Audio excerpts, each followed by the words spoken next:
तो हेलो दोस्त, आपका इस YouTube चैनल निर्माण क्लासेस पर स्वागत है। जैसा कि हम लोग डेली बेसिस पे top 10 objective question previous year का हम लोग कर रहे हैं, जो आपके पिछले साल पिछले एग्जाम में पूछा गया उसको डेली बेसिस पे हम लोग स्टडी कर रहे हैं, उसका सोल्यूशन देख रहे हैं। तो चलिए आज का क्लास भी हम लोग डिस्कस करते हैं। और पिछले क्लास में हम लोग क्वेश्चन नंबर 10 तक अच्छे से कर चुके थे, उसको आज वहीं से हम लोग आगे की ओर चलेंगे और आगे की फेज को समझेंगे और समझते हुए आगे की ओर चलेंगे।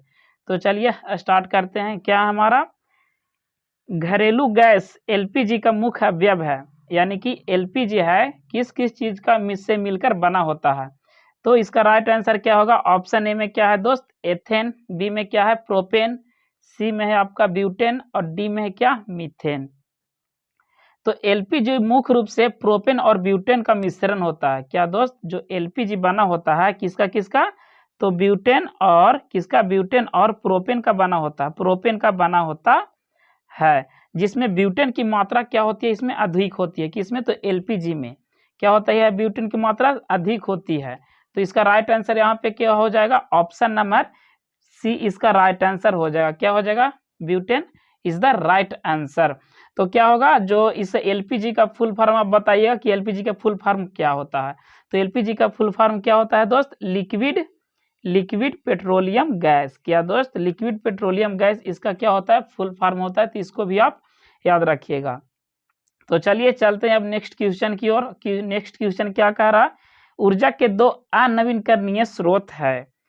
ऑप्शन ए में है गोबर गैस तथा जैव मात्रा। बी में क्या है? कोयला तथा पेट्रोलियम। सी में है जैव मात्रा तथा पेट्रोलियम की इनमें से कोई नहीं। तो इसका राइट आंसर क्या होगा? ऑप्शन नंबर बी इसका राइट आंसर होगा। क्या है? यह जो क्या है कोयला तथा पेट्रोलियम क्या है दोस्तों? अनवीनकरणीय स्रोत है। क्या है? अनवीनकरणीय स्रोत है। तो अनवीनकरणीय स्रोत किसे कहते हैं? तो चलिए हम लोग समझते हैं। ये किससे प्राप्त होते हैं? तो ये जो होते हैं जीवाश्म ईंधन से प्राप्त होते हैं, जो सीमित मात्रा में है। ये यानी कि अनवीनकरणीय किसे कहते हैं? जो एक बार समाप्त होने पर जल्दी नहीं बनते हैं, यानी कि इसे बनने में लाखों करोड़ों वर्ष लग जाते हैं, उसे हम लोग क्या कहते हैं? अनवीनकरणीय स्रोत कहते हैं। और नवीनकरणीय स्रोत किसे कहते हैं? जिसे हम लोग क्या कर सकते हैं? प्राप्त कर सकते हैं आसानी से, उसे नवीनकरणीय। और जो जल्दी प्राप्त ना हो, इसके बनने में करोड़ों लाखों वर्ष लग जाते हैं, उसे अनवीनकरणीय स्रोत कहते हैं। तो इसका राइट आंसर क्या होगा? ऑप्शन नंबर बी इसका राइट आंसर है, कोयला तथा पेट्रोलियम। अब चलिए चलते हैं नेक्स्ट क्वेश्चन की ओर। नेक्स्ट क्वेश्चन क्या है? श्वसन किस प्रकार की अभिक्रिया है? क्या श्वसन किस प्रकार की अभिक्रिया है? ऑप्शन ए में संयोजन, बी में क्या है? अपचयन, और सी में ऊष्मशोषी, और डी में क्या है दोस्तों? उपचयन। तो इसका राइट आंसर क्या होगा? उपचयन। क्या दोस्त? श्वसन एक प्रकार का कैसा अभिक्रिया है? तो उपचयन अभिक्रिया है। तो श्वसन यानी कि सांस लेना जो होता है, इसमें क्या प्रक्रिया होता है दोस्त? तो अगर हम लोग सांस लेते हैं तो क्या होता है? ऊर्जा निकलती है। तो ऊर्जा निकलती है तो उसको हम लोग क्या कह सकते हैं?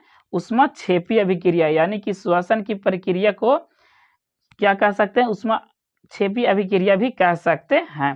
तो इसका राइट आंसर क्या हो जाएगा? Option number D. यह कैसा अभिक्रिया है? उपचयन अभिक्रिया है।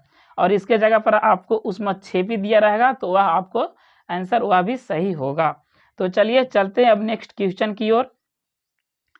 इलेक्ट्रॉन के स्थानांतरण से बने यौगिक कहलाते हैं, यानी कि इलेक्ट्रॉन को एक स्थान से दूसरे स्थान तक जाना क्या कहलाता है? इलेक्ट्रॉन का स्थानांतरण कहलाता है। तो वह क्या कहलाता है? ऑप्शन ए में है कार्बनिक, बी में है सहसंयोजी, सी में है वैद्युत संयोजी की इनमें से कोई नहीं। तो इसका राइट आंसर क्या होगा? Option number C. क्या कहलाता है दोस्त? वैद्युत संयोजी कहलाता है। इलेक्ट्रॉन का ट्रांसफर होना क्या कहलाता है? तो वैद्युत संयोजी। तो इसका राइट आंसर क्या हो जाएगा? ऑप्शन नंबर सी इसका राइट आंसर होगा। अब चलिए चलते हैं नेक्स्ट क्वेश्चन की ओर और 14 नंबर को क्वेश्चन को हम लोग देखते हैं क्या कह रहा है। निम्नलिखित अभिक्रियाओं में से कौन अपघटन की अभिक्रिया का एक उदाहरण है? तो ऑप्शन ए में क्या है? H2 + I2 यानी कि 2HI। बी में क्या है? NH4CNO एरो देकर है H2NCO NH2। सी में है NaOH + HCl NaCl + H2O। और डी में क्या है दोस्त? 2KClO3 arrow KCl + 3O2। तो इसका राइट आंसर क्या है? Option number D. क्या है दोस्त? तो ऑप्शन नंबर डी क्या है? राइट आंसर है। क्या है? यह वैद्युत अब क्या है? यह ऐसा अभिक्रिया है, यानी कि यह क्या है? अपघटन की अभिक्रिया का उदाहरण है। क्या है दोस्त? तो ऑप्शन नंबर डी इसका राइट आंसर है। यह अपघटन की अभिक्रिया को दर्शाता है, तो इसका right answer option number D होगा। अब चलिए चलते हैं नेक्स्ट क्वेश्चन की ओर। क्या बोल रहा है, निम्नलिखित में किसमें टार्टरिक अम्ल पाया जाता है? क्या? टार्टरिक अम्ल। तो इसका राइट आंसर क्या होगा दोस्त? ऑप्शन ए में है संतरा, बी में है इमली, और सी में है आपका टमाटर, और डी में क्या है? तो सिरका है। तो टार्टरिक अम्ल किसमें पाया जाता है? तो टार्टरिक अम्ल पाया जाता है इमली में। क्या दोस्त? इमली, और फिर से सुनिएगा अच्छा से इसको, यानी एक नंबर में हमेशा आता ही आता है। इमली और क्या दोस्त? इमली और अंगूर में, इमली और अंगूर जो होता है उसमें प्राकृतिक क्या पाया जाता है? तो टार्टरिक अम्ल पाया जाता है। और संतरा में कौन सा अम्ल पाया जाता है दोस्त? टमाटर में कौन सा अम्ल पाया जाता है? तो इसमें पाया जाता है ऑक्जेलिक अम्ल। क्या दोस्त? तो इसमें टमाटर में कौन सा अम्ल? फिर से देखिएगा, टमाटर में कौन सा अम्ल? ऑक्जेलिक अम्ल पाया जाता है। सिरका में कौन सा अम्ल? तो एसिटिक अम्ल पाया जाता है। तो ये सब जो है जो ऑप्शन, उसको भी आप याद रखिएगा, जिससे आपको एग्जाम में काफ़ी ज़्यादा हेल्प होगी। तो चलिए चलते हैं नेक्स्ट क्वेश्चन की ओर, और इसका आंसर क्या है? तो टार्टरिक अम्ल पाया जाता है इनमें से किसमें? तो किसमें दोस्त? तो इमली में टार्टरिक अम्ल पाया जाता है। इमली और किसमें? अंगूर में एक प्रकार का प्राकृतिक अम्ल यानी कि टार्टरिक अम्ल पाया जाता है। टमाटर में ऑक्जेलिक अम्ल, सिरका में एसिटिक अम्ल पाया जाता है। संतरा और नींबू में सिट्रिक अम्ल पाया जाता है। किसमें? संतरा और नींबू में क्या? तो सिट्रिक अम्ल पाया जाता है। अब चलिए चलते हैं नेक्स्ट क्वेश्चन की ओर, और नेक्स्ट क्वेश्चन को हम लोग समझते हैं। तो नेक्स्ट क्वेश्चन के क्या है दोस्त? नेक्स्ट क्वेश्चन है हम लोग का क्वेश्चन नंबर 16। बूझे हुए चूने का रासायनिक नाम है। जो बूझा हुआ चूना है उसका रासायनिक नाम क्या होता है, उसको समझिए। तो कैल्शियम ऑक्सीक्लोराइड ऑप्शन ए में है, बी में है कैल्शियम क्लोराइड, सी में है कैल्शियम ऑक्साइड, और डी में है आपका कैल्शियम हाइड्रोक्साइड। तो कैल्शियम हाइड्रोक्साइड का सूत्र बताइएगा क्या होता है? Ca, क्या दोस्त? CaOH whole 2। क्या होता है? कैल्शियम हाइड्रोक्साइड का सूत्र क्या होता है? CaOH होल 2 इसका सूत्र होता है। तो इसका राइट आंसर क्या हो जाएगा दोस्त? Option number D. तो इसका जो बूझे हुए चूने का रासायनिक नाम होता है कैल्शियम हाइड्रोक्साइड।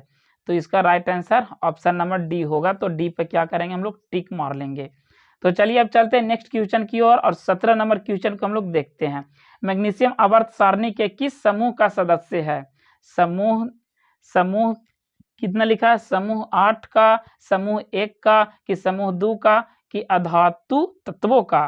तो इसका राइट आंसर क्या है? ऑप्शन नंबर सी इसका राइट आंसर होगा। क्या है? तो जो है समूह दूसरा का यह क्या है? सदस्य है। कौन? तो मैग्नीशियम। मैग्नीशियम का सूचक क्या होता है दोस्त? यानी कि मैग्नीशियम को किसके द्वारा सूचित करते हैं? तो Mg के द्वारा क्या होता है? मैग्नीशियम को सूचित करते हैं। तो चलिए चलते हैं नेक्स्ट क्वेश्चन की ओर। आवर्त सारणी में कितने आवर्त होते हैं? क्या कह रहा है? आवर्त सारणी में कितने आवर्तन लिख दिया है, लेकिन क्या होगा यहाँ? आवर्त होगा। आवर्त सारणी में कितने आवर्त होते हैं? तो इसका राइट आंसर आप लोग सब जान रहे होंगे। ऑप्शन ए में क्या है? 12, बी में क्या है? 9, सी में क्या है? 8, और डी में क्या है? आपका 7। तो इसका राइट आंसर क्या हो जाएगा दोस्त? Option number D. कितना होते हैं आवर्त सारणी में? आवर्त की संख्या 7 होती है। आवर्त की संख्या 7 होती है। और अगर वर्ग कहेगा तो वर्ग की संख्या कितना होगी? हो जाएगा 18। कितना हो जाएगा? 18। तो चलिए अब चलते हैं नेक्स्ट क्वेश्चन की ओर। नेक्स्ट क्वेश्चन को समझते हैं। क्या कह रहा है? क्या कह रहा है? कह रहा है कि निम्नलिखित में कौन जल संचयन की प्राचीन विधि नहीं है? क्या कह रहा है? नहीं है। कट्टा ये है, कुल यह भी है, डगवेल यह भी है, लेकिन इरिस नहीं होता है। तो इसका राइट आंसर क्या है? Option number D. इसमें से इरिस क्या है? तो नहीं है। अब चलिए चलते हैं नेक्स्ट क्वेश्चन की ओर। टिहरी बांध निर्माण का उद्देश्य क्या था? यानी कि टिहरी जो बांध बांधा गया है उसका उद्देश्य क्या था? ऑप्शन ए में है बिजली उत्पादन, बी में है भूमि सिंचाई, सी में आपका जल आपूर्ति, कि डी में है इनमें से सभी। तो इसका राइट आंसर क्या होगा? Option number D. क्या दोस्त? ऑप्शन नंबर डी इसका राइट आंसर होगा। तो यानी कि जो बांध बांधता है दोस्त, उसके किनारे आप देखे होंगे कि उससे क्या होता था? बांध बांधने से बिजली का उत्पादन भी होता है, और खेतों में सिंचाई के लिए सुविधा भी हो जाती है, और जल आपूर्ति सारे गाँव में भी मिलता है। तो यानी कि अगर एगो बांध बांधता है तो बहुत सारे लाभ, बहुत सारे रोजगार भी मिलते हैं। तो इसका राइट आंसर क्या हो जाएगा? Option number D. तो इस वीडियो में बस इतना ही दोस्त। अगर आपको लगता है कि यह वीडियो आपके लिए इन्फॉर्मेटिव हुआ हो तो वीडियो को लाइक करें एंड चैनल को भी सब्सक्राइब करें। क्या करें? चैनल को भी सब्सक्राइब करें। अगर आप यह सीरीज को डेली बेसिस पे फॉलो कर रहे हैं तो आप कहीं ना कहीं और लोगों से और बच्चे से आप आगे की ओर जा रहे हैं।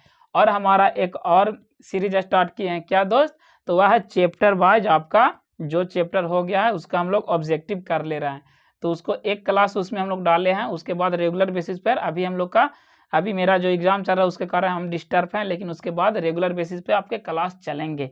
तो इस वीडियो में बस इतना ही, मिलते हैं आपसे नेक्स्ट वीडियो में।